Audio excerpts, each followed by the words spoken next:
평안하시죠? 예. 날씨가 어떤 곳은 너무 덥고 어떤 곳은 너무 선선하고 감기 조심하셔야겠어요. 건강 특별히 유의하시는 우리 가족 모두가 되시기를 바랍니다. 오늘은 8월 14일 목요일 매일 예배입니다. 하나님 앞에 기도하며 시작할까요? 나의 힘이 되신 여호와여, 내가 주를 사랑하나이다. 자신의 모든 대적들을 다 물리치고 나서 하나님 앞에 섰을 때 결코 그 일들을 자신이 한 것이 아니라 하나님이 이루어 주신 일이라는 사실을 알고 감사했던 시편 18편 다윗의 고백이 오늘 새날을 맞는 저의 고백입니다. 지나온 시간들 우리에게 아무리 켜켜이 쌓여있다 할지라도 그 시간들을 인도하신 분은 하나님이셨고, 그래서 오늘 하루도 하나님의 인도와 하나님의 주장 가운데 있는 줄로 믿습니다. 주님이 원하시는 삶을 살아가기를 소원합니다. 저희들의 지각을 여셔서 하나님의 말씀을 깨우쳐 알게 하시고 그 말씀대로 살아가서 참 보람되게 살았다고 말하는 복된 하루가 되도록 축복하옵소서. 예수님의 이름으로 간절히 기도하옵나이다. 아멘. 함께 부를 찬송은 406장입니다. 고난 내용은 편히 쉴 곳가. 406장 함께 찬송합니다.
하나님의 말씀 에스겔서 17장 말씀을 묵상하게 되었습니다. 1절부터 10절의 말씀입니다. 1절부터 10절까지의 말씀, 우리 한 목소리로 같이 한번 읽어볼까요? 여호와의 말씀이 내게 임하여 이르시되 인자야 너는 이스라엘 족속에게 수수께끼와 비유를 말하라. 여호와께서 이같이 말씀하여 이르시되 색깔이 화려하고 날개가 크고 깃이 길고 털이 숱한 큰 독 레바논에 이르러 백향목 높은 가지를 꺾되 그 연한 가지 끝을 꺾어 가지고 장사하는 땅에 이르러 상인의 성읍에 두고 또 그 땅의 종자를 꺾어 옥토에 심되 수양버들 가지처럼 큰 물가에 심더니 그것이 자라며 퍼져서 높지 아니한 포도나무 곧 굵은 가지와 가는 가지가 난 포도나무가 되어 그 가지는 독수리를 향하였고 그 뿌리는 독수리 아래에 있었더라. 또 날개가 크고 털이 많은 큰 독수리 하나가 있었는데 그 포도나무가 이 독수리에게 물을 받으려고 그 심어진 두둑에서 그를 향하여 뿌리가 뻗고 가지가 퍼졌도다. 그 포도나무를 큰 물가 옥토에 심은 것은 가지를 내고 열매를 맺어서 아름다운 포도나무를 이루게 하려 하였습니다. 너는 이르기를 주 여호와의 말씀에 그 나무가 능히 번성하겠느냐? 이 독수리가 어찌 그 뿌리를 빼고 열매를 따며 그 나무가 시들게 하지 아니하겠으며 그 연한 잎사귀가 마르게 하지 아니하겠느냐? 많은 백성이나 강한 팔이 아니라도 그 뿌리를 뽑으리라. 볼지어다 그것이 심어졌으나 번성하겠느냐? 동풍에 부딪힐 때 아주 마르지 아니하겠느냐? 그 자라던 두둑에서 마르리라 하셨다 하라. 아멘. 아예 2절에 있는 말씀처럼 인자야 너는 이스라엘 족속에게 수수께끼와 비유를 말하라. 지금 하나님은 당신의 백성에게 수수께끼와 비유를 말씀하고 계십니다. 이런 생각을 하게 됐어요. 이 수수께끼를 해석하기 전에 해석은 사실은 오늘 본문의 말씀이 아니라 내일의 말씀에 하나님이 더 친절히 해석을 해주십니다. 그러니까 내일 생각해 보는 게 좋겠고요. 오늘 이 본문의 말씀을 통해서 하나님이 이스라엘 백성에게 이런 수수께끼를 내시고 이런 비유를 하시는 까닭은 뭘까요? 비유라는 건 사실 좀 중의적이에요. 예수님 시대에 비유로 말씀하셨던 예수님께 제자들이 나와서 왜 밝히 말씀 안 하시고 비유로 말씀하세요? 그렇게 여쭈어 보았더니 예수님이 하셨던 말씀은 비밀이라 그래. 그렇게 대답을 하셨었습니다. 그러니까 알아듣는 사람만 알아들을 거야. 그런 뜻이죠. 숨기려고 비유로 말씀하시는 때도 있습니다. 비유라기보다는 수수께끼 같은 성격을 갖는 것이죠. 그렇지만 예수님의 제자들에게 밝히 말씀해 주셔서 사실 예수님이 하셨던 비유의 말씀도 우리가 다 압니다. 이건 비유다 이렇게 말씀하지 아니하신 비유들도 많죠. 공중에 나는 새를 보라, 땅에 핀 꽃을 보라. 이거 다 비유 아닙니까? 새를 왜 보라고 하셨을까요? 조류 관찰자나 식물학자도 아닌데 식물을 보라고 하신 까닭은 그렇게 하늘을 마음껏 날아다니는 새도 땅에 핀 이름을 잘 알 수 없는 들풀도 너무 아름답지만 하나님이 다 키우신다라고 하는 사실을 그들에게 확인시켜 주시는 것이죠. 그리고 너희는 이것들보다 더 중요해. 그러니까 하나님이 너희를 보호하실 거야. 그런 메시지를 주셨습니다. 그렇다고 하면 비유라는 것은 또 다른 의미에서 못 알아듣게 비밀로라는 말씀이 아니라 알아듣기 쉽게 하려고 누구나 다 그 말씀을 이해할 수 있도록 하기 위해서 주신 말씀이 비유일 것입니다. 어쩌면 오늘 에스겔에게 하신 이 비유의 말씀도 이스라엘 백성들 모두가 다 알아들어야 하기 때문에 다시 말씀하시는 것일 겁니다. 무엇을 알아들어야 할까요? 자, 포로로 잡혀온 사람들이 이 이야기를 듣고 있잖아요. 왜 포로로 잡혀왔습니까? 나라가 망했습니다. 또 질문해 봅니다. 왜 나라가 망했나요? 하나님 앞에 불경하게 살아서 하나님이 그들을 벌하셨기 때문입니다. 그들이 경험했던 나라의 패망이 무엇 때문이며 그리고 그들이 무엇 때문에 이 먼 나라 바벨론의 포로로 잡혀왔는지를 알게 하시려고 하나님은 말씀도 하셨고 비유로 말씀하시기도 합니다. 한두 번이 아니었어요. 자, 우린 지금 에스겔서 17장을 읽고 있습니다만 같은 얘기를 여러 번 반복했다는 사실 아시죠? 이스라엘이 멸망한 이후 여러 번 얘기했습니다. 이스라엘이 죄 지었던 얘기 참 많이 얘기했죠. 왜 같은 얘기를 또 하고 다시 하고 또 다시 하실까요? 에스겔서에서 눈을 좀 들어보면요. 에스겔서만의 이야기는 아닙니다. 예레미야와 같은 선지자도 유다가 비슷한 상황에 처했을 때 복음을, 하나님의 메시지를 전한 선지자이죠. 근데 그의 메시지는 자, 너희 나라가 망할 것이다. 그러니까 너희는 다 바벨론의 포로로 잡혀가라. 뭐 이런 것이었잖아요. 그런 얘기를 듣기 좋아하는 유다 백성이 어디 있겠어요? 그런 소리 하지 마라. 그래도 나는 하나님이 주셨으니까 할 수밖에 없어. 그랬더니 심지어는 매로 때리기도 하고 감옥에 가두기도 했답니다. 너무나 슬프고 괴로워서 눈물로 짜낸 에스겔의 그 예레미야의 또 다른 그 선지서를 우리는 아예 예레미야의 눈물의 편지, 애가 그렇게 해서 성경 속에서 기억하고 있기도 하지 않습니까? 그 에레미야가 했던 말씀도 같은 말씀이었어요. 그러니까 에스겔도 이 말씀을 하고 있고 똑같은 말을 예레미야도 이스라엘 백성에게 전했다는 얘기죠. 하나님은 여러 종들을 통해서 같은 말씀을 또 전하고 또 전하고 계십니다. 다시 생각해 볼까요? 왜 하나님 이렇게 하실까요? 잘 알아들으라고 하시는 말씀이죠. 그런데 그런 기능적인 필요 말고 다른 생각은 안 드십니까? 저는 이 말씀을 읽으면서 오늘은 그런 생각이 들었어요. 야, 하나님의 마음이 이렇게 답답하시구나. 하나님의 마음이 이렇게 안타까우시구나. 어떻게 해서라도 전하셔야 하죠. 그러니까 사람을 또 보내고 또 보내십니다. 어떻게라도 알게 하셔야 하죠. 그러니까 이런 말씀도 하시고 또 다른 말씀도 하십니다. 혹 못 알아들었을까? 그럼 내가 비유로 다시 말해볼까? 그러면 오늘 에스겔에게 주신 말씀이 이 비유의 말씀입니다.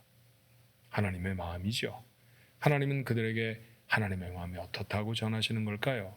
너희들이 범죄하여 나를 멀리 떠났지만 내게로 다시 돌아오라. 그러면 살 것이다. 그런 메시지 아닙니까?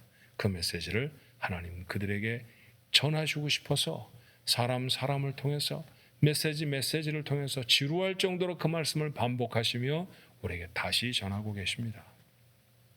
자, 이런 말씀을 읽었다고 하면 우리의 삶에 어떻게 적용해 보아야 할까요?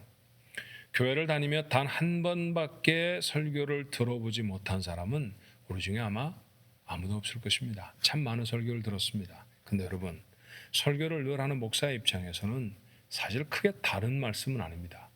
지난주에 설교가 다르고 이번 주에 설교가 본문은 다르고요. 풀어내는 내용은 다르더라도 어쩌면 하나님의 같은 메시지를 전하는지 모르죠. 저만 같은 목사뿐이겠습니까? 이 세상에 얼마나 많은 설교를 하는 목사들이 있을까요? 이 선교사님들이 계실 것이며 얼마나 많은 교회 사역자들이, 교사들이 있겠습니까? 그 사람들이 하나님의 말씀을 전합니다. 여러분들도 그렇죠. 어느 때는 성경도 여러 번 읽으셨을 것이고요. 그리고 심지어 성경을 공부하기도 하셨을 것입니다. 깊은 깨달음을 갖기도 하셨죠. 몰랐던 것 새롭게 알게 되는 기쁨도 가지셨을 것입니다. 마음의 감동도 있었죠. 그러면 우리는 어떻게 해야 할까요? 하나님의 반복해 같은 말씀을 우리에게 다시 전하고 또 전하고 또 다시 전하시는 건 아니겠습니까? 자, 그 말씀들을 들었다고 하면 어떻게 해야 할까요?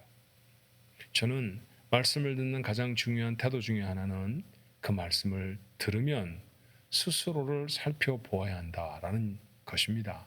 자, 이스라엘의 범죄의 얘기를 읽으면 이스라엘이 범죄했구나라고 역사적인 한 사건으로 치부하지 않아야 합니다.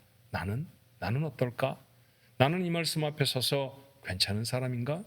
나는 저들처럼 하나님의 놀라운 사랑을 입고도 하나님을 배반한 인생을 살아갔던 것은 아니었는가? 스스로 한번 돌아볼 수 있어야죠.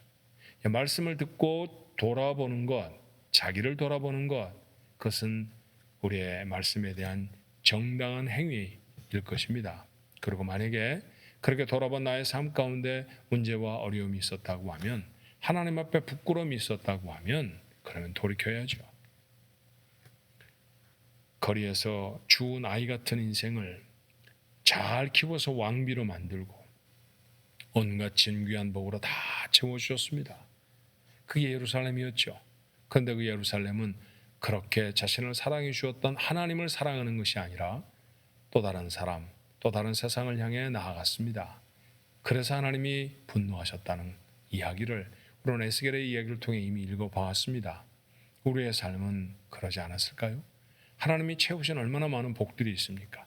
하나님이 우리를 존귀케 하신 것이 얼마나 많나요? 그런데 엉뚱한 것을 위해서 살고 있는 것은 아니겠습니까? 그런 삶으로 살아가지 아니하도록 하나님 우리를 불러 세우시고요. 오늘도 말씀을 전하십니다. 에스겔이 이스라엘 백성들에게 포로로 잡혀온 하나님의 사람들에게만 이 말씀을 전한 것이 아니라 수천 년이 지난 지금 다시 이 말씀을 대하는 우리들에게도 하나님은 이 에스겔에게 하신 말씀을 통해 말씀하십니다. 여러분의 어떤 부분이 하나님에게서 멀어져 있나요? 어떤 부분이 하나님 앞에 부끄러운 것입니까? 말씀 앞에 서서 스스로를 돌아보는 오늘 하루가 되면 어떨까요? 그리고 만약에 그것들이 발견되어진다고 하면 단호하게 내려놓는 것입니다. 올해는 어쩔 수 없어, 그런 것이 아니죠. 더러움을 가지고 있다고 하면, 인생을 파멸시킬 수 있는 문제와 어려움을 가졌다고 하면 즉시 내려놔야 하는 게 맞는 일입니다. 여러분 몸 안에 병균을 가지고 있고 그것을 해결할 수 있는 방법이 있음에도 불구하고 나는 내일 할 거야, 나는 내년에 할 거야, 이러는 경우가 우리에게는 없지 않습니까? 마찬가지로 하나님이 우리에게 잘못을 지적하신다고 하면 그때 돌아서는 것입니다. 여호와께로 돌아서는 자, 이스라엘 백성에게 살리라 하셨죠. 우리에게도 하나님의 축복이 회복될 것입니다. 오늘 하루가 하나님의 메시지를 듣는 하루가 됐으면 좋겠어요. 여러분이 읽었던 수많은 말씀들을 통해 하나님이 하시는 말씀, 우리가 만나는 사람들을 통해서, 우리가 경험하게 되는 사건들을 통해서 하나님이 내게 하시는 메시지가 여러분의 심령에 들려지는 하루가 되기를 바랍니다. 그리고 그 말씀 가운데 온전한 삶을 결단할 수 있는 우리 가족들 모두, 그래서 하나님의 복을 담아낼 수 있는 우리 모든 가족들이 되시기를 주님의 이름으로 축원합니다. 기도하겠습니다. 말씀을 들을 때 고막만 울리고 지나가지 않게 하옵소서. 말씀을 들을 때 가슴만 울렁울렁하고 잊어버리지 않게 하여 주옵소서.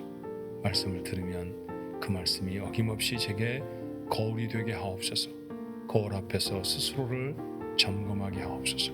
이스라엘이 아니옵나이다, 우리의 모습이어야 하옵나이다. 모세가 아니고 그리고 여호수아가 아니고 다윗이 아니옵나이다. 그곳에서 발견하는 것은 저희들의 모습이어야 합니다. 그렇게 허물들을 발견하고 하나님 앞에 내려놓고 새로워지는 저희가 되게 해 주옵소서. 포로로 잡혀온 이스라엘 백성들에게 희망의 메시지가 전해집니다. 비록 그 문체와 담겨져 있는 내용들은 엄중하고 두려운 것이라 할지라도 이 메시지를 전하시는 하나님의 마음만은 그들을 사랑하는 따뜻한 마음이었습니다. 어려운 세상을 살아갑니다. 복잡하고 다단한 사건들이 우리를 엄습합니다. 그러나 그 모든 사건을 통해 하나님의 메시지를 들을 수 있다고 하면 어려운 상황은 상황만이고 도리어 하나님의 따뜻함, 하나님의 은혜를 만나게 될 것입니다.